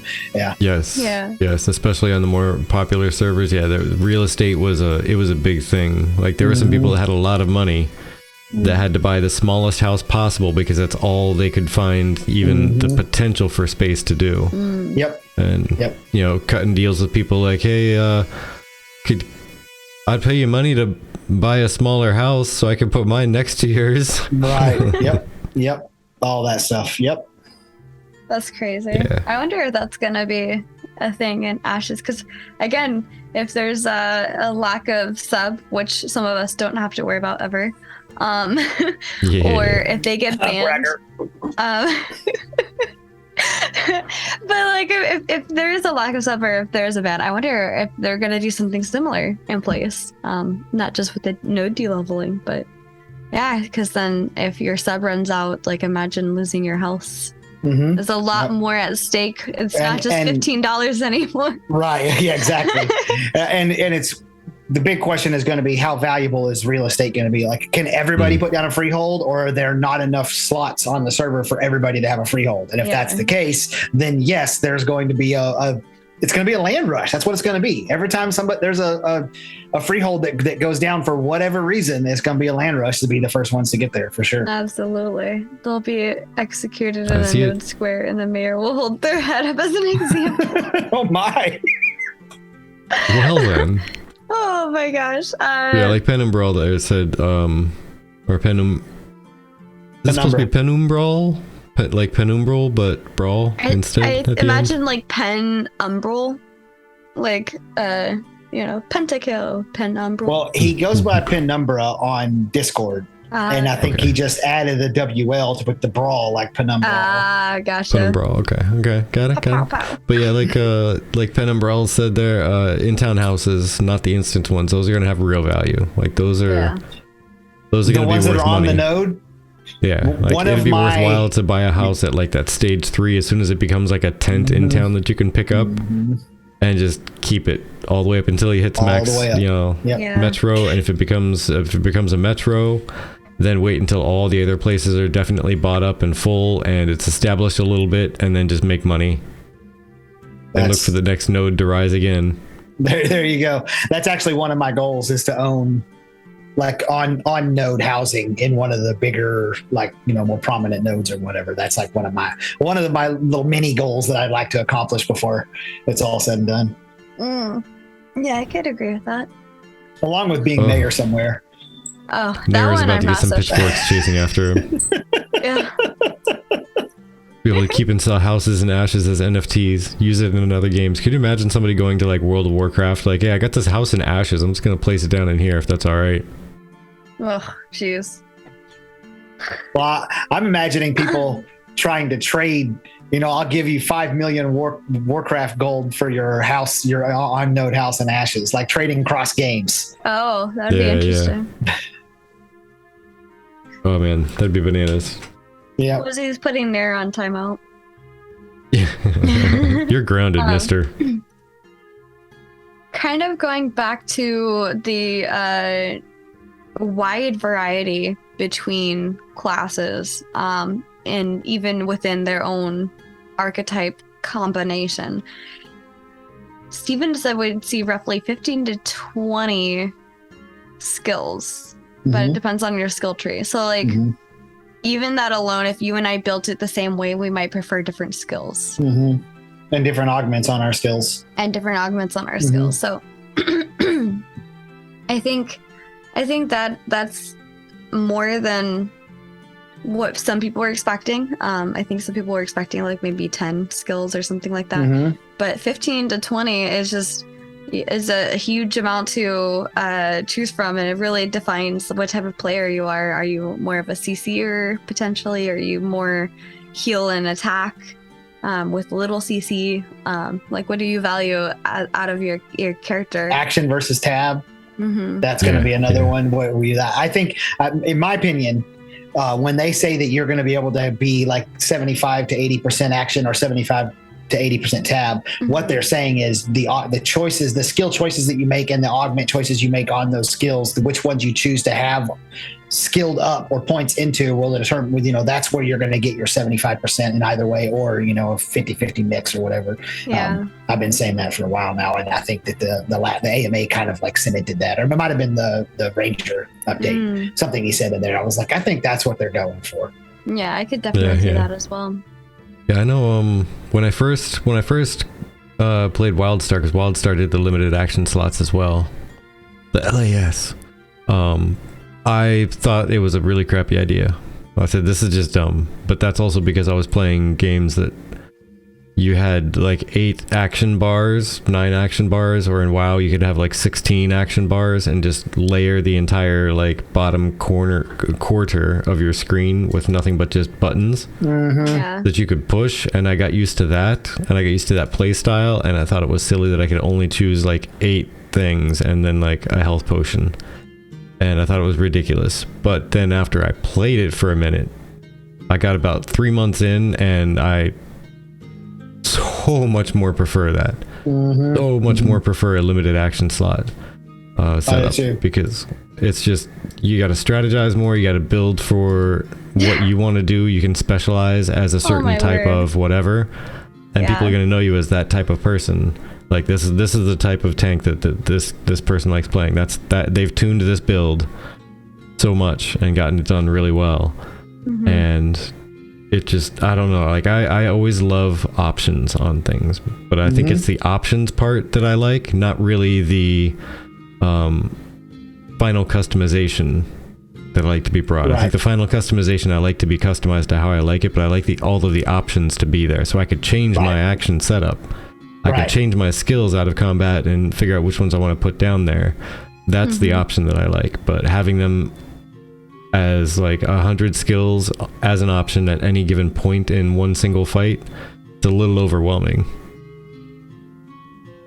I didn't realize that until I was limited down to 8, and I said, this actually feels good. I have to make choices, I have to sacrifice this to get that, and it feels good. I made a decision, and I really like how this turned out. So and it prevents the, what do they call it, analysis paralysis.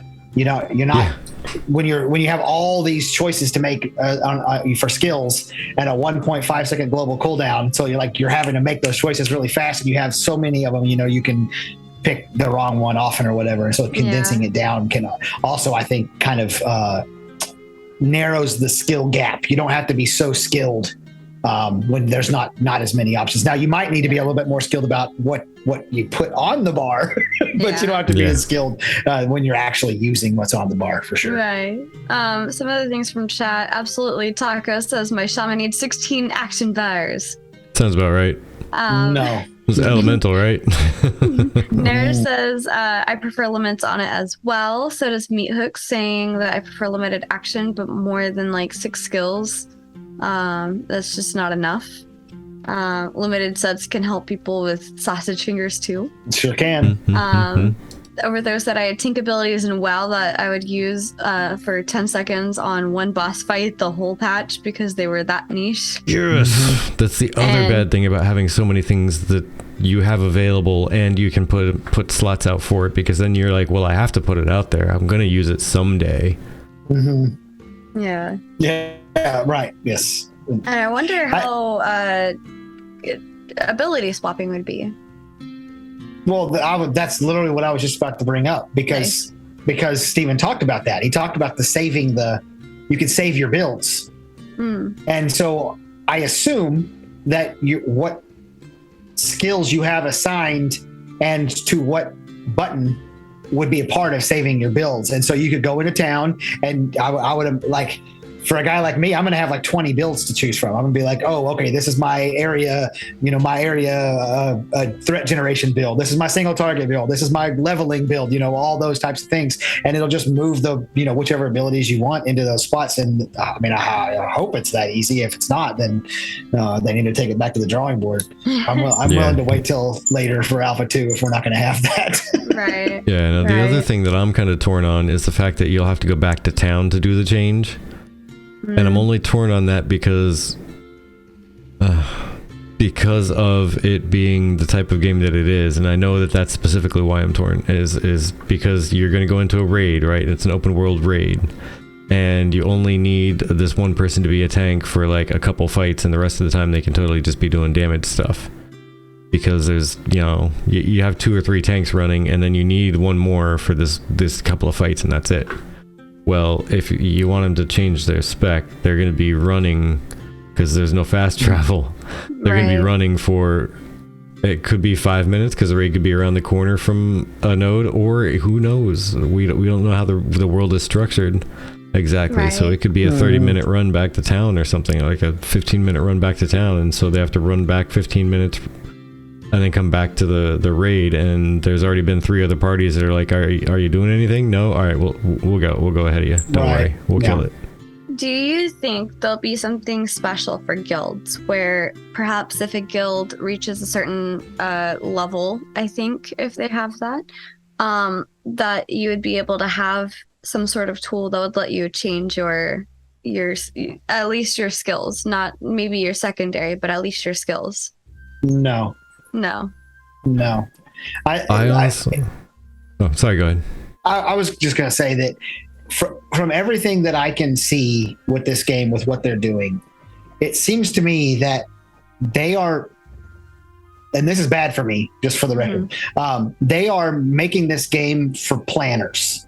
Like whenever you set forth out on an adventure off the node and you're going to go do something, you need to have decided this is what we're going to do. This is what the goal is. This is what, I need to bring to be able to do that, and take everything with you because of the lack of fast travel and the lack of the ability to respec off the nodes and all that stuff.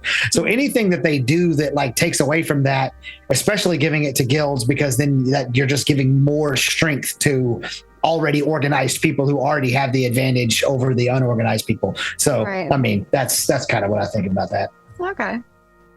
Yeah, and see, I almost went the other direction with that, thinking that if it's supposed to be built around being such a social game and you need to have supportive people and everything, having a guild hall located somewhere, I would think should totally be able to operate as a town when it comes to something like that. You should be able to do some kind of a training or something there. I can see that in a guild hall. Yeah, like at a guild hall specifically, like not just because you're in a guild and you can unlock a perk to do it in the field or something, but right. Overthrow says that they did have a tome, like in WoW, that lets you change talents. Then it would probably be locked behind a guild level and be super limited, like once per 12 hours or something nuts. Because, like, the idea is, I plan for nothing, I let chaos reign. The idea is, like, you can't possibly plan for everything. Nope.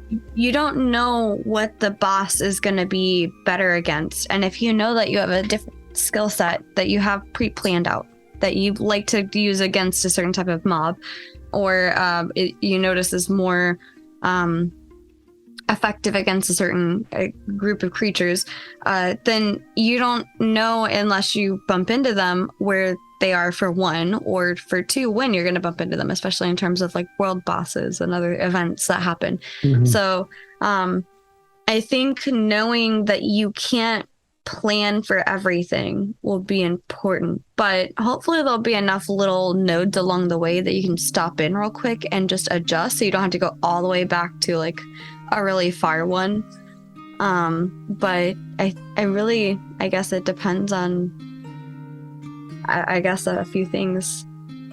Yeah, and really quick, Penumbral, that's definitely a fair point. You could be called back by a family member, and you'd think if you're raiding with your guild, there's probably at least one like family member inside the guild that could summon you back. Yeah. For sure. Now, the other question, like you were saying, maybe there's some stops along the way you could make to adjust your skills. I don't think or at least I don't recall him putting any kind of a limitation on what stage node you would have to be at, because he just said go back to town, but it sounded like just the general use of there's a node that has a civilization built upon it is where you gotta go back to. What if you could do it in freeholds? Yeah. Like if you had access to a freehold, you could do it in there, or maybe once a tavern got to a certain stage, like something specific on a tavern would allow you to do it at taverns, is another idea. Guys, there's reason to support your local tavern if that's the case. Yep. Support your local TGFTavern. And see, I actually even thought that would be really neat if it required you to unlock certain things for that location. Like for your say your freehold, you had to actually have like a little training square. Right, Alexia just said if they had a furniture that you could use to switch specs on your freehold, and that's perfect. Yeah, and then something like that at the tavern too. Out back we've got the stable there, so you can actually park your pony and have get some kind of a buff on like run speed or something when you go to leave after like 20 minutes or 30 minutes, whatever. Yep. And then on the other side, there's a little training grounds, and you can go there and change your spec and all that. It's a whole outpost right here. Yeah. Definitely. That's crazy. I think that would be neat. I agree. I'm okay with that. I like the question, when a node develops into a city and I'm logged in 24/7 staring at it, what is it doing? What's the node doing? What that node do though? He was saying if you're outside of the node, you'll see the node facade pop into existence, but if you're inside the city, you get teleported out. And I think that happened to us a couple of times in A1. That was a little disorienting, I have to admit, to experience. Suddenly, one moment you're inside, the next moment you're outside. And not only are you outside, it dropped everybody in the same spot. Yeah. Like literally the same. There's one pixel, and it dropped everybody on the one pixel. And it was like stacked to the heavens and stuff. It's ridiculous. You know, I want to see them engineer. I mean, this is just kind of a silly idea, but I think it'd be great if they did it this way. But I want to see them develop it to the point where it starts dropping people outside, like on the roads into town, like right outside the gate, in a single file line going down the street. Just on all the gates, like it just rotates her out, a person 1, 2, 3, 4, and then it goes in the second in line, 5, 6, 7, 8. Etc. all the way around. There's just 4 like steady streams of people waiting to come back in town. Yeah, that'd be good. Or have them make a row like on either side of the main entrance, and then like the mayor gets to ride in on a caravan. Oh yeah, that caravan thing he was talking about that's gonna like pop into the town there. Yeah. That's awesome. I like it. Now we're just speculating on ridiculous stuff. Oh yeah, I like it. You know what? It's fun. We're here for it. It's getting towards like, I mean, that's part of the AMA, right? It's not. Some of it is solid information, but some of it is leading to just having thoughts and ideas of how things could be. Right. I don't like having thoughts. They hurt my head. They did the last time I was on the show. Oh, right. Flashback. People have more questions about their AMA. Oh yeah, but people always have questions. I would not doubt that at all. My question didn't get answered. What was yours? I don't remember. Oh no. Clearly I'm not that hurt by it. Yeah, right. You just know it wasn't answered. So, yeah, there were. You know what? I mean, I type in a question like every month. That's and fair. One time, my question got answered, and I had to split credit with somebody else because somebody else asked a similar question. So it was a split credit. So you know, I want my credit. Damn it! This is my question. Get your own. Get your own dang question. So yeah, I've already grown accustomed to not getting my questions answered. I think that I asked too specific questions, and he just can't answer the stuff that I'm asking. Yeah. So I've been trying to like vague it down a little bit. Like, let's come back a little bit. Let's just get more broad, and then maybe you'll get your question answered. One of the questions that I had, I think I had asked at one point, and they were like, "We can't talk about that at this point." And then somebody else asked it, and with the AMA, it ended up being answered in the AMA, the same exact question that I had, but like worded differently. And I was just like, I was looking for something like that vague. Like I finally got my answer, but but you didn't get your credit. No. Womp womp. TB, I will acknowledge that you asked the question first. Okay. Thank you. I appreciate that. Although I feel like I don't know if I can truly say I was the first, because it's a question many of us were wondering, and that was about the spot testing stuff. Yeah. I mean, as soon as Alpha 1 was done, or even before, when's Alpha 2? Well, that's right. When's Alpha 2 spot testing? Yeah, as soon as the AMA was done, I went over to Reddit to try to, because I was trying to take notes on everything, and I wanted to get the questions right, so I went over to Reddit, and I looked through, like, let me just copy and paste the question in. And it was totally different. The list of questions, even ordered in like the number of points and votes that were in there, totally different than when they saved their list of questions in there. Yeah. Some of the questions I didn't find like at all anywhere. Oh, really? Yeah, like some of them I went down. I must have gone down like 70 questions and didn't find it. So it must have been really early on, or there was a big burst of voting like the day of the AMA. Yeah. Yeah, that's possible. Firebrand, I feel like a lot of us are waiting for more info on node types. Nodes 3 win.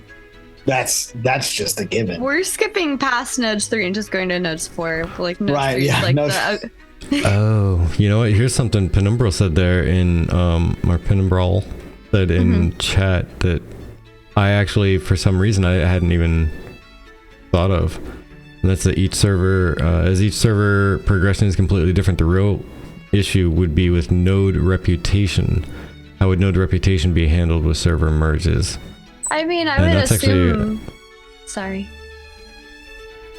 Oh, no worries, no worries. I was just gonna tack on my thoughts that I hadn't even thought of that, but I don't know. Like I have a thought in mind, but what immediately came to mind for you? Immediately, I was gonna say I would assume it would be the same instance as like with if there's a large enough population difference between the two servers, whichever one has the larger population, the smaller one would merge into that, and maybe you would be able to gain some sort of a little bit of credit towards it. But if they're both small enough or similar size, the idea is that they'd get a brand new server almost, so everything would be renewed. I imagine that would probably fall under that. But yeah, I agree. I will say that server merges, just in general, for this specific game, are so complicated. Gonna be rough. Yeah, It's They're going to gonna be be rough. absolutely. Choosing your server right at the start is going to be so important. And that's one of the big advantages that all of us who are just massive fans of the game and are following it now, we're all going to be communicating We're with each gonna other. have that foresight. Yeah, we're going to see that. And there are people who just pick up the game on launch day because they find out, oh, this MMO finally launched.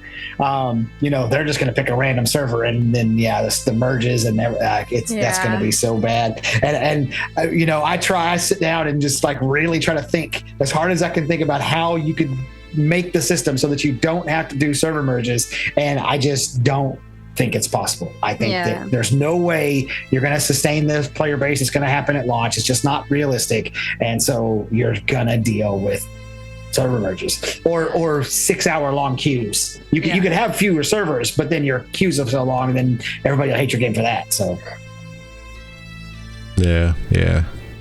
It's so complicated. But yeah, I have a feeling it would end up being something like what with the node reputation. It's just going to feel the same way as if your node got kicked in the teeth and destroyed, and you just lose all node rep. Except you're also going to lose all reputation with all nodes. Yeah. Maybe, but that's man. Because in theory, all the nodes are going to be named the same on every server, right? It's just a question of if it's a metropolis or whatever. So in theory, and what type of racial adjustment to that? Yeah. Oh yeah. So you could maybe have the same reputation for every node, and it would just be weird because maybe on your original node you have 5 metropolis that have been thriving for a while, quote unquote thriving, because their server's dying. So there's 100 people in there instead of the 50 in any other node. So you have a whole lot of reputation with those, and then you transfer to another server, and those 5, none of those are metropolis at all. So you have a whole lot of reputation with 5 nothing nodes that have like little tents on them because they're at crossroads, and that's it. Yeah. Honestly, I think. Go ahead. I would say that the trade-off, though, if I'm trying to think about it, realistically, the trade-off would be, yeah, it sucks. You're basically starting over on your reputation with nodes. You're starting over on your progression with all the nodes that are there just in general. However, you have people to play with now. Yeah. Like, it doesn't matter that you had a reputation with this node because there was nobody playing the dang game with you. Like, there was 50 people on the server at any given time, or whatever small amount that, you don't even see people. So that's the trade-off. You just have to go, okay, well, yeah, it sucks, but at least now I can get this dungeon done. Right. Yeah. I see Drunken Carpenter's idea. I'm going to put a pin in that because that is a good question. But the thing that I wanted to propose, what if you had a choice? What if you could choose start over on a new server or join an existing server, but you could choose which existing server you wanted to join on? Because let's say we have our guild on one server, and for whatever reason, that server is closing down, but maybe your guild's on a different server, and you know what? I want to play with Zillan. That sounds fun. What server is Zillan on? Would I be able to select from that one? Because I think that would be nice to be able to choose an existing one to pop over to, or to choose to be one of the many that gets reincarnated to a whole new world that just gets fresh restart for everybody. The only thing I would say about that, I mean, obviously you're right. It would be great to have the choice, but that negates Steven's whole thing about the big servers eating up the small servers, because if you give them the choice, then they're going to go wherever they want, and then that he's not going to be able to control what's big and what's small if people are getting to choose where to go instead of being told. What if the selection is only, because I mean I can do web programming, so I'm able to put in like if whatever number is greater than this number, then display it, right? Actually, that may not be a bad thing if they were to do something like that, where you have a choice of going to like the bottom 3 populated, maybe. That may not be quite as damaging, but yeah, if you definitely had free and open choice, that would completely throw the we want merges to be as minimal as possible right in the garbage, because then if you don't choose if the entire server on a dead server doesn't go to the next lowest tier, then you've just doomed 2 servers to need to transfer, because the other one's going to just keep failing farther and farther. Right. Yeah. So you've doomed 2 instead of just dooming potentially 1. Yeah. Right. I don't think that there's any kind of way that you can realistically let people choose where they're going to go. You're just like, it creates a self downward spiral. That's fair. Yeah, as much as I would like to, obviously, because I mean, if that ends up happening to me, then I'm going to want to choose a server where I know my friends are, or I know that's a healthy server, whatever. Yeah. Maybe now here's an idea. Maybe they, instead of just saying, big server A is going to swallow small server B, they match them up based on the status of the nodes on that server, so like as closely as they can, so that it's at least something, so you're not starting from absolute zero. That may actually be the only realistic solution to what is, like I said earlier, a really big problem. Yeah, it's a complex one. And the thing that Drunken Carpenter suggested for you to also consider, Vertec, is what if the servers were pre-decided which would merge with which, and that was like public knowledge ahead of time? That wouldn't work, because if one of them ended up being really successful and the other one ended up being blah in a matching pair or a matching group of 5, let's say that if any of these fail, they're going to merge with the other 4. What if there were what if, say, an entire group of 5, they were all bad, and you go to merge them together and they keep being bad? Like, if you don't announce that they have somewhere else to go once all 5 of those fail, then you've just completely undone the reason for even announcing a group that would be merged together. But additionally, if there's only one that's going bad in like a couple different places and it's not terrible, you could merge 2 like somewhat bad or low pop servers together. I think I don't know. I don't think it would work out as cleanly as just merging the ones within the same data center or what have you. Just so they're at least within the same ping and all that, the same locale.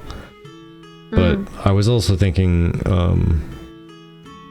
another potential solution, maybe ish, that would be really tricky to implement properly without overloading networks, I think, or overloading your hardware and needing a ton of RAM on your servers, is making it so you could access any of the servers with your character. You could choose to live on any of them, and if you get bored with living on this one, you just move to a different one. And that's it. Like, it would be just like multiple versions of the same reality or something like that, where you could just shift over to a different one instead. Man, I feel like that breaks too many of the systems that the game's built on. I mean, I would have to sit down and think about that. That's a possibility I hadn't even considered. Because that's something I was just thinking of. Then you wouldn't really need to spin down a server unless people just really did not want to leave it at all, and they didn't want to just let it die. You could just turn off new people joining a server and give all those people a chance, a notification like, hey, the server is going to be shut down in like 3 months. We've already turned off the capability for people to join into this server. So you have 3 months to decide which other server you're going to go to. Start packing up your stuff, start moving, find a new node on a different world, and have fun. But until then, then nobody else can join this, so it is going to die. And that's where I can see APOC that. comes in. Dun dun dun. Dun, dun, dun. Some stuff from chat. Penumbral says, I don't think two low pop servers would merge. Steven was talking about a small into large and two like medium into medium. Overthrow says, yeah, I think you need to merge one server into another. That way you're displacing the guild or characters on just one server as opposed to making everyone give up their status. Penumbral says, but server traffic would be completely up and down. And I think it's interesting to consider just the varieties. And I mean, ultimately it is Steven's call what he does. Yeah. But it's interesting to think of what the potential options are. But also, meat hook your guild list. I'm sorry. But yeah, I think Penumbral, the terms he used were weak and strong, because we're like talking in very oversimplified terms compared to what Steven was talking about. Because he said weak and strong, and he said it's taking into account a lot more than just population, like what's been unlocked, what hasn't been, like how much, like how deep everybody is into that content and such. So the words weak and strong are going to be very flexible when it comes to that. So it very well could be that you get, you know, a large mixed with a small, but it could also be two very small because one of them is running strong. It's low population, but it's running strong. It could have, you know, 3,000 people signed up on the thing, but all 3,000 people are on all the time. And that could be a very strong server versus, you know, 15,000 people registered on there, but there's only 2,000 on it at any given point or something. Right. Now everybody plays 3 hours a week. I think we just spent half an hour on this because it's almost 9 already. It's a serious topic that needs a lot of discussion. It is. It's it really very is. complex on this one. Because Nira says there's also like the time zone issue. The amount of eligible servers available for merging won't be as large because of that. Because like the last thing that you want to do is be merged from West Coast to East Coast, where by midnight, which is like what 8 or 9 on the West Coast, like everybody's asleep. So and see, it's that's just the like, thing. Is I used to play on a server that was a different time zone than me based on whatever shift I was working for work. Like, because I would end up working, you know, at this time to that time, I would end up playing, when I was living on the East Coast, I would play on Pacific, because just the time zone difference made it so that when I got back from my second shift job that ended at 11 p.m., I'm actually hitting prime time on the West Coast server. Right. And vice versa, if I'm, you know, playing, like, if I'm working third shift or whatever, I want to make sure I'm hitting prime time and have time for a nap afterwards or whatever before I go into work after that at like 3 in the So it's, I would tend to play on different time zones sometimes. But, yeah, honestly, I think that's the only thing I could really come up with myself on a solution that would probably make the most people happy, is at least within a data center, allowing people to just jump between any of the servers. But the problem is, like Penumbral said, it's network traffic would be interesting, but at least it would be still contained within the data center. I think it's the server hardware that would be the question on how well that would work. You know, that's not an awful idea. I think more like you would have to have a pretty severe limitation on how often you could do that. You couldn't just hop between servers on a data center. Right. We'll see. Well, like, the thing that would make nice is if you wanted to just play on a different server that day, that would almost completely eliminate when new patches come out and people are really excited about it and there's like wait queues for some but not for others, if you just want to play it and experience it, you could just jump on whatever server there that day that doesn't have a queue. Right. But you could also use it to dodge guilds that are stronger than your guild, or that are taking that, holding a dungeon that you can't get into, or I feel like it would mess too much with the PvP aspects of the game and the control of the territory aspects of the game to be able to just flip flop anytime you want it. But you're right though that it would be nice for patch day, for sure. Yeah. How about Sorry. Well, no, because even being able to just play on a different server for the day would still get that same thing. Like, hey, there's so and so guild in the raid tonight. We need to go to this other server to play. Oh wait, they don't have this raid open. Never mind. I guess their node fell yesterday, so now this raid isn't open anymore. So let's move on to this other server. Oh crap, we can't do it here either. And finally, hey, there's this one, and all there is little newbies in here. We can just kick them out and play here. Right. Yeah. Well, let's do this. Let's just all agree that we will be ecstatic if Ashes is so successful that their expansions or big patches cause server queues. Yeah. There you go. Yeah, that's the best solution. Is we just have to make sure that everybody plays Ashes and no server ever gets trash binned, and we don't have to worry about server merges. Right? Welcome in, by the way. Nice to see you. I don't know if that's gonna happen, but yeah. But yeah, if the game's big enough and successful enough that a patch day causes server queues, I'm gonna be happy. I'll deal with the server queues. Yeah. Oh yeah, Penumbra. There's definitely going to be queues for sure at launch and probably during major patches. I could probably handle a 2-hour queue, Splinter, but I don't know about a 12-hour queue. I'd be a bit annoyed over that. But I mean, I've dealt with it. I've also dealt with it where I ended up not being able to get in the game at all over a queue. New world.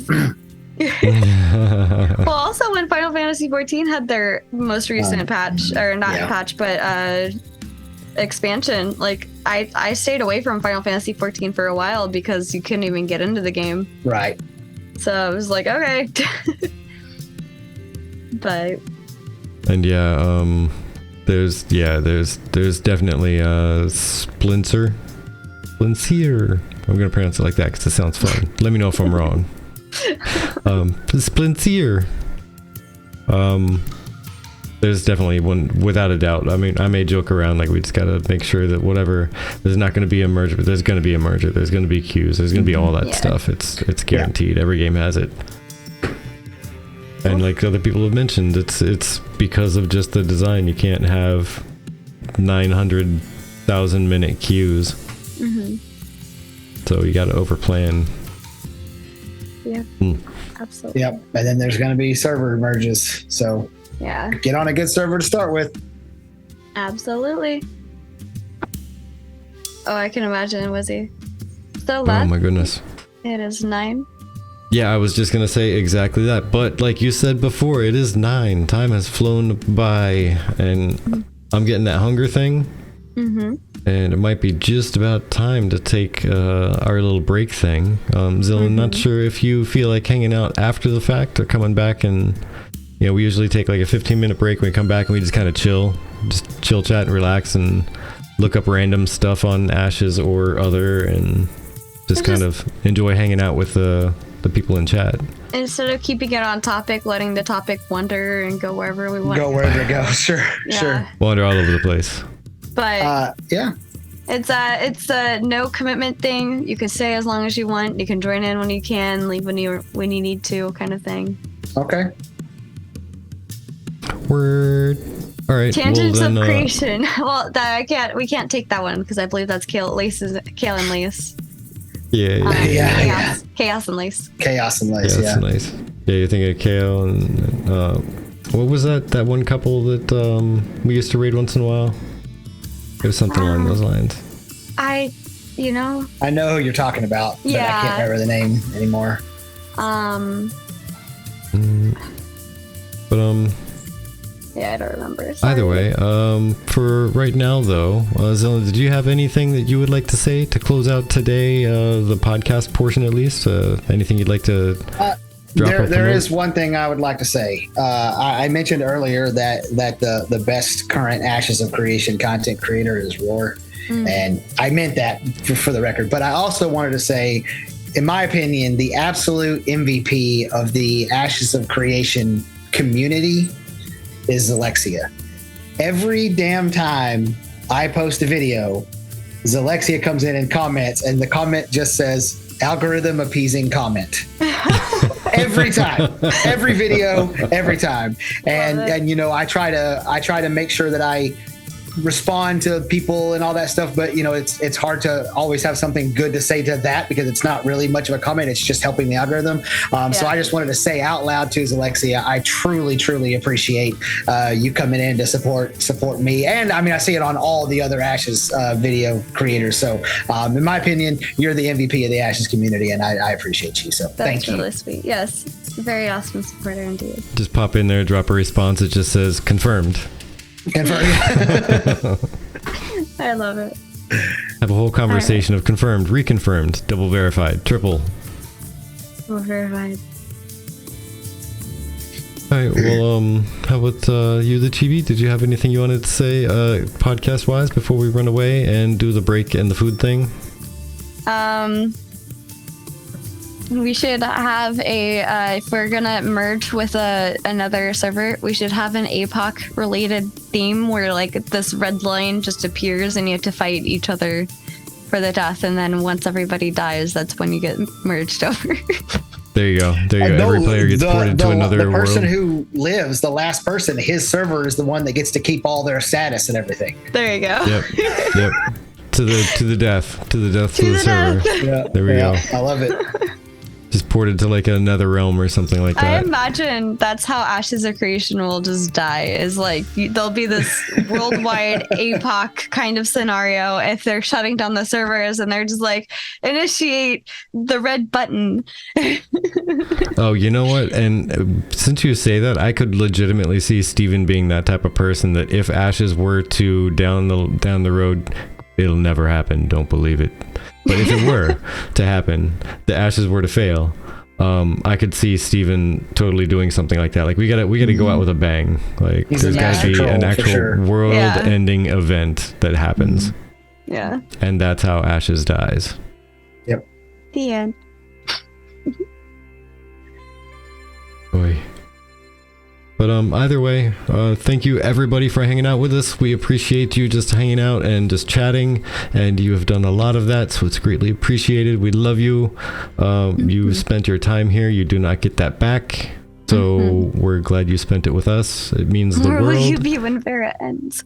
Where will you be when... Where were you when the asteroid hit? Staring at it. My gosh. Fair. We appreciate your time and your love, and we will end up being back in around 15. Yeah, it'll take me a quick minute. Grab your drinks, grab your the outro is gonna pop up here, and get your bathroom breaks and other refreshments that you need. I for one would like a bubbly. A bubbly. Bubbly. A bubbly. I think that sounds like a glorious idea. But either way, we'll see you here in just about 15. We'll put the timer up so you'll know how long it has been. Until then, okay, love you, bye. Bye, y'all.